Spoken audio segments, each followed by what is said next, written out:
देखिए, मैं ही ये वजह नहीं समझ पा रहा आज तक। मैं इतना शॉक्ड हूँ कि राम कथा पे मेरी सरकार में माने योगी जी के रहते हुए मतलब लाठीचार्ज हो रहा है, बहन बेटियों के कपड़े फाड़ दिए, कलश तोड़ दिए गए, मेरे खुद के कपड़े फट गए हैं, मेरे मानस को मैंने जमीन पर नहीं गिरने दिया, पुलिस ने मेरी गिरवान पकड़ी हुई है और बता रहे हैं कि मैंने पुलिस को मार दिया। ये देखिए, एक विधायक की गिरवान पकड़ ली और अभी तक पुलिस वाले झूठ बोल बोल के इधर उधर की बातें करके जिस तरह से मतलब ये कह रहे हैं, ये कितना गलत है। तो मैं यही कारण है, अच्छी बात है, माननीय अध्यक्ष जी ने कम से कम संज्ञान लिया है, कारण पूछा है, तो मैंने भेज तो दिया, लेकिन बाई हैंड मैं उनको मिल करके दूंगा, नहीं होगा तो उनके स्टाफ को मैं रिसीव कराऊंगा कि भाई कारण ये है। अध्यक्ष जी चाहेंगे तो फोन पर हमसे बात करके पूछ लेंगे। मैं पार्टी का अनुशासित सिपाही हूँ, लेकिन भगवान राम मेरे प्राण है। इस तरह बीजेपी मेरे प्राण है, उस तरह भगवान श्री राम भी एक एक जन जन के प्राण है, मेरे भी प्राण है, क्योंकि मेरे इष्ट देवादिदेव महादेव और महामाई ने स्वयं उसको रचना की है। तो मुझे उम्मीद है, मैं आज भगवान श्री राम की शरण में भी जा रहा हूँ, प्रभु श्री राम और जानकी से पूछूंगा, शंकर जी से भी मिलूंगा कि मुझे तो शक्ति दो या ऐसे असुरों का नाश करो जो आपकी कथा को भी होने से रोकते हैं, जबकि मैंने अनुमति ली हुई है। परंपरागत राम कथा है जो 2010 से चली आ रही थी, 2025 तक कभी अनुमति की जरूरत नहीं पड़ी, सभी धर्म जाति के लोग फूल बरसाते थे।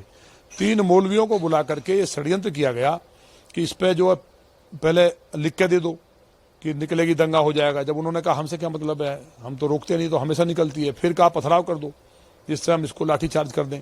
ऐसे षड्यंत्र करने का प्रयास, फिर जो कथावाचकों को गाली देना, मेरी समाज को, गुर्जर समाज को गाली, सारे हिंदुओं को गाली, जिस तरह का बदतमीजी, व्यास जी महाराज से बदतमीजी, हमारी पार्टी के जिलाध्यक्ष के साथ दुर्व्यवहार, महिला मोर्चा के जिलाध्यक्ष को चोट लगी है।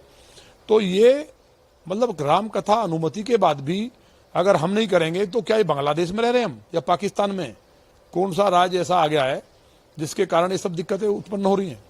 तो वो माननीय मुख्यमंत्री जी को, अधिकारियों ने, क्योंकि पिछले दिनों इससे उसको कोई संबंध नहीं है और मैंने उनको बता दिया था, मैंने कहा भी था कि मैं कोई बात होगी आपको बताऊंगा, लेकिन पिछले दिनों जो 50,000 प्रदेश में मैं उसमें बाधक बना, जो ये लूट कर रहे थे गाय के मांस की, और जो डकैती पड़ी कमिश्नर के घर के बराबर में, 3 लूट दिन में हुई, बलात्कार, बेटियों ने निकलना बंद कर दिया, उस तब पे मैंने माननीय मुख्यमंत्री से शिकायत की। अब इन्होंने किस तरह फीडबैक दिया होगा तो मैं भी अपनी बात स्पष्ट करूंगा। और जब तक नहीं होगा, भगवान श्री राम 14 साल रामराज के लिए वन में रहे, नकली रामराज लंबा नहीं चलता है। भाई रामचरितमानस पर हमला क्यों किया, मैं तो यही पूछना चाहता हूं, क्या मेरे ही सरकार में राम कथा करना अपराध हो गया है? और ये फटे हुए कपड़े तब तक जो फाड़े हैं, नंगे पैर रहूंगा, अन्न ग्रहण नहीं करूंगा, लिक्विड जरूर ले रहा हूं मैं, क्योंकि मेरे गुरुजी ने शपथ दी है। अब तो मेरे व्रत भी हैं, और ये फटे हुए कुर्ते में रहूंगा, जमीन पर सोऊंगा, चाहे प्राण चले जाए उसके लिए। मुझे उम्मीद है कि माननीय प्रदेश अध्यक्ष जी और देश के यशस्वी प्रधानमंत्री, दुनिया के सबसे लोकप्रिय नेता, जो गरीबों के लिए उन्होंने जिंदगी को बदलने का काम किया है और जिन्होंने भगवान श्री राम का मंदिर बनवाया, निश्चित तौर पर मेरी बात अगर माननीय प्रधानमंत्री जी तक पहुंचेगी। अभी पूरे 36 बिरादरी ने आह्वान भी किया, 13 तारीख में, 13 अप्रैल को सभी माननीय प्रधानमंत्री जी से 20 लाख लोग मिलने जा रहे हैं पूरे देश के। इस घटना के बाद बहुत दुखी हैं और टाइम मांगा है, उम्मीद है कि वहां मेरी बात सुनी जाएगी।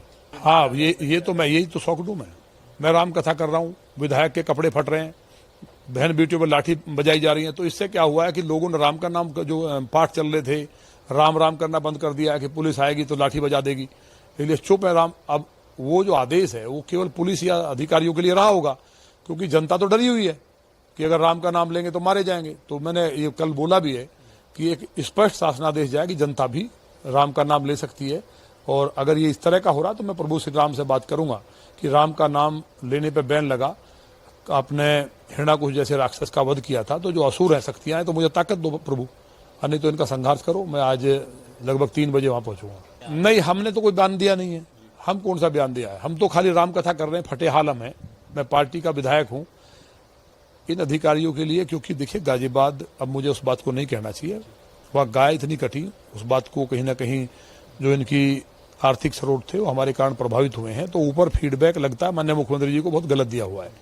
जब माननीय योगी जी संत हैं, इस बात को समझेंगे तो कार्रवाई करेंगे, नहीं तो 13 तारीख में पूरा देश माननीय प्रधानमंत्री जी से मिलकर के सही स्पष्ट स्थिति बताएगा। मेरा कोई 200 मुझे जेल भेज दो, भाई राम कथा कराना अपराध है, तो मैंने लिखा है कि माननीय अध्यक्ष जी मुझे निर्देशित करें कि उत्तर प्रदेश में राम कथा करना बंद हो गया है, तो मैं उस पर विचार करूंगा। राम मेरे प्राण है, तो भगवान राम के लिए नंगा भूखा रहना पड़े, मरना पड़े, कोई परवाह नहीं है, जब तक मेरे अंदर प्राण है, जब तक रहूंगा। ने खंडित होने से प्रभु ने बचा लिया, ईश्वर की शक्ति से। मैं गिरा, मैंने सर से नहीं गिरने दी, ऊपर ले लिया, लेकिन बहुत बदतमीजी हुई है सीमा के पार। हमारी महिला मोर्चा की जिला अध्यक्ष, तमाम हमारी बहनों की MLCs हैं, उनके जो सर पर रखे कलश सब फोड़ दिए गए। इतनी दुर्व्यवहार हुआ है बेटियों से, बहुत बुरे हालात है। मेरे बेटे का पैर टूट गया, एक और कार्यकर्ता था हमारा मंडल का महामंत्री, उसका घुटना टूटा हुआ है। वहाँ आप देखें जाके क्या हालात हुआ है। लोगों में दहशत है, पूरा प्रदेश डरा हुआ है। राम का नाम लेना ही बंद कर दिया लोगों ने। तो मैंने यही कहा है मैंने मुख्यमंत्री जी से कि पूजा पाठ करने पे बैन अगर लगा दिया अधिकारियों ने तो आप संज्ञान लें। कौन से अनुशासनहीनता आप ही बताएं। क्या मैं कभी पार्टी के लिए, मेरे प्राण है भाजपा, कभी नहीं बोल सकता मैं। और कौन सा अनुशासनहीनता की, क्या राम कथा करना गलत है? अगर आप ये वीडियो YouTube पर देख रहे हैं तो हमारे चैनल को सब्सक्राइब कर बेल आइकन दबाएं और Facebook पर देख रहे हैं तो हमारे पेज को लाइक करें। 8 मिलियन प्लस सब्सक्राइबर, आपके इस भरोसे के लिए बहुत धन्यवाद।